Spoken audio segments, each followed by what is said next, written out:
I also found out that if you want to have solar panels and for them to work with your utility grid electricity, where you can get perhaps maybe some savings and credits recognized by the power company.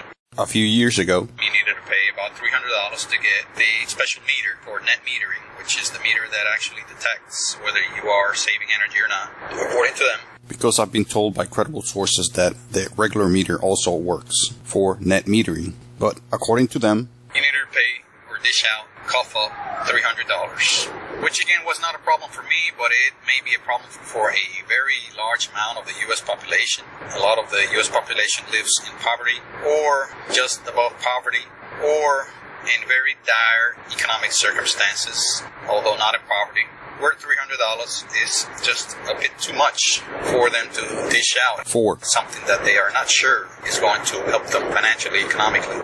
Not only that, but they require all kinds of inspections. They require all kinds of licensed individuals to install your system and okay your system. So they throw a lot of hurdles and requirements that they know are going to discourage a lot of people and are going to make it quite inconvenient and impossible in some cases for a lot of people. And they know they're going to make a lot of people just not bother. But I perform my energy savings efforts away from that. I basically wanted to be off the grid. Eventually was planning to do that. So I didn't think there was a need for me to get all these permits, get the power company involved, pay these high prices for these licensed contractors and electricians to come out and basically redo the work that I had already done, or do the work that I can do myself, perhaps having to pay someone from out of town, since the solar technologies were, and still are, in my specific area, quite hard to get installed. Even right now as I speak, in this area, if you want a solar system to be installed, you most likely have to get someone from out of town to come and install it. If you need it repaired, if you need it connected, if you need it modified for any reason, then it's even harder to get a qualified and licensed individual to come out and work on it, because very little amounts of technicians, electrical workers, electrical or electricians work or have experience or knowledge on photovoltaic systems. Even experienced electricians have very little knowledge in this area. Of course, it may be a lot different in your area, but in this area here in Middle Georgia, this is the case right now as I speak. This is per my experience. I have looked and researched this quite a bit. So come 2018 and up, I put all those solar equipments down. I sell a lot of my solar equipments. I did move to another house.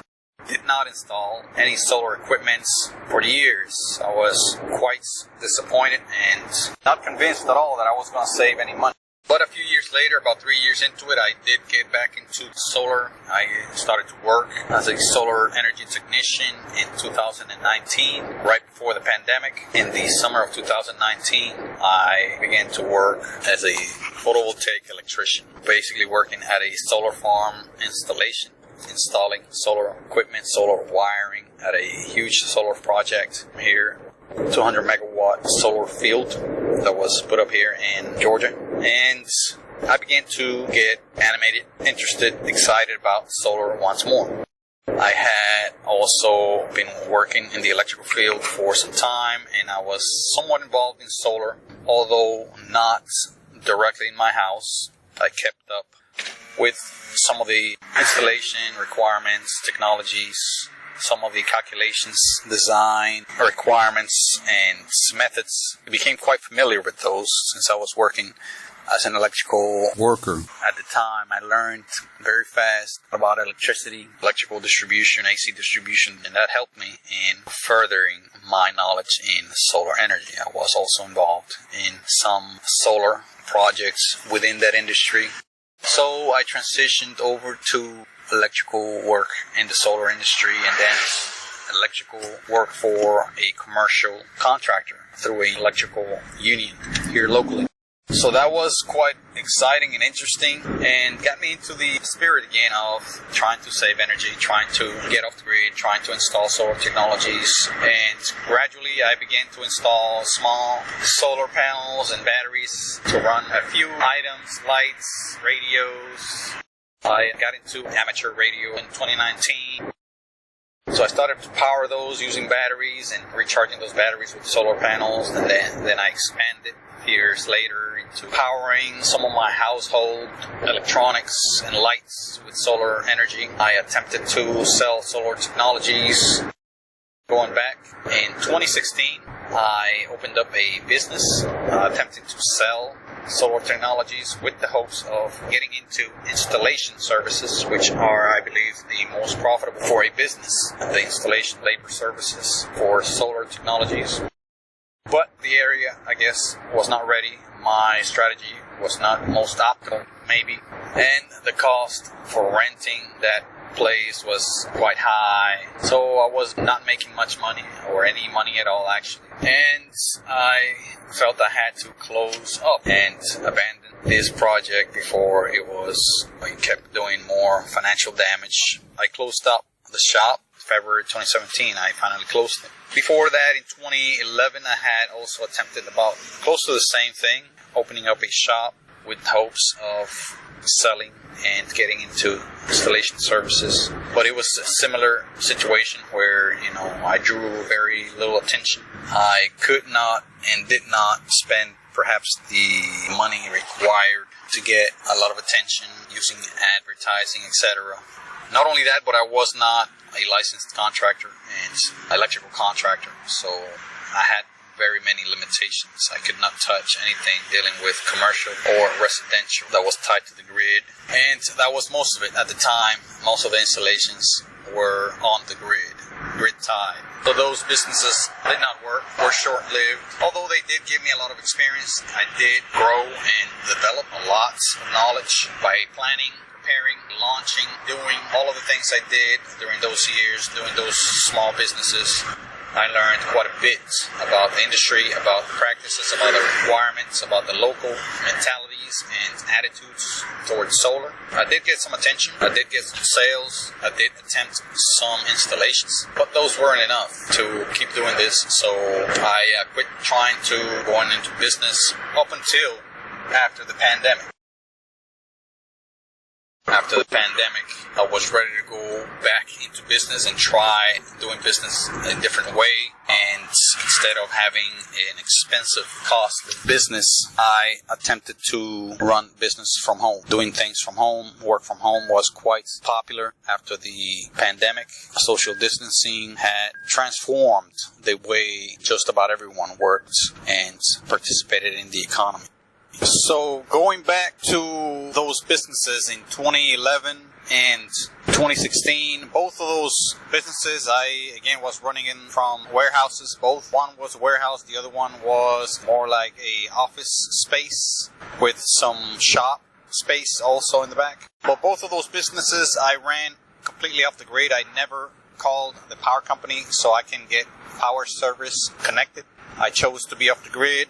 That way I can practice what I preach. I wanted to be able to run things off the grid, such as an entire business. That way people can see that it could be done. That way people can see that it is possible and affordable. I never connected running water or water and sewer, so I basically lived off the grid in both ways, the electrical grid and the water grid. I was off of both of those in both occasions. In 2011, I had a lot less solar power available to run the office equipment and the shop equipment, so I had to supplement my shop equipment use with a small generator. In 2016, I ran the entire shop and office with solar energy. I wired my solar inverter, power inverter that ran from a battery bank. I wired it to the panel to where the entire building was powered, and I could easily use any equipment with the exception of the air conditioner. The air conditioner was not used. Fast forwarding to 2020, again, I was employed as a solar technician or worker, and I got interested in solar installations once more. I began to invest in solar technologies again. I bought several hundreds of watts worth of solar panels. I focused more on 12-volt panels. Got away from the larger 24-volt and up panels, which are for residential households, because I wanted to move into more of the mobile solar system, which could be installed in RVs or recreational vehicles, motorhomes, boats, yachts, trailers, RV trailers, you name it. Any kind of off-grid application, whether it's mobile or on land, I could do it without a state license. So I focused on 12-volt technologies, solar panels, inverters, batteries, and charge controllers. All of those were 12 volts. In fact, that's all I have right now available for sale and installation. And that's what I have in my home. I have 12-volt system all throughout. I am still connected to the grid, and part of the house is running off grid. I have both systems connected simultaneously, and the goal is to disconnect the grid, move from that location, and the new location where I am to be living next is going to not be connected to the grid. I won't get a grid connection. Again, that is the goal. That is what I've been working toward for many, many years now, and it seems to be closer. That goal seems to be as close as it has ever been. Again, I am still looking for a spot or place to move into, perhaps purchase, or perhaps I'll be able to modify the location or build it from scratch so it could be off the grid. If I have the opportunity to build it from scratch, that would be my optimal wish, because I could build a DC powered home. I could have 12 volts, everything, or 24 volt, whichever is more convenient, whichever is more dependable, available. I believe 12 volt is more available as of right now, with electronics, with appliances. Simply Because recreational vehicles do have a lot of those, and they mostly run on 12 volts. Many of the modern devices that people use the most, like phones, those run on DC. You have to basically transform or invert your AC into DC so you can charge, keep those DC batteries charged, and use them.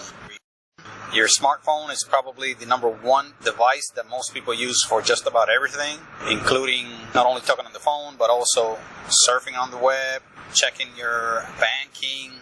Online banking has switched mainly to apps on the phones of today. Web browsing, email looking, you name it. Ordering online is all moved to a mobile application or app, which is basically the most popular method of doing just about everything that people used to do on laptop and desktop PCs. Even the tablets are going away. People are just consolidating down to their phone. Many people don't even use laptops or desktops anymore, and a growing number are just ditching their tablets and just keeping their phones. That's probably why the size of the screen of the phone keeps growing, keeps going up every year, because people are replacing their laptop screens and their desktop screens and now their tablet screens with one screen, which is your smartphone screen.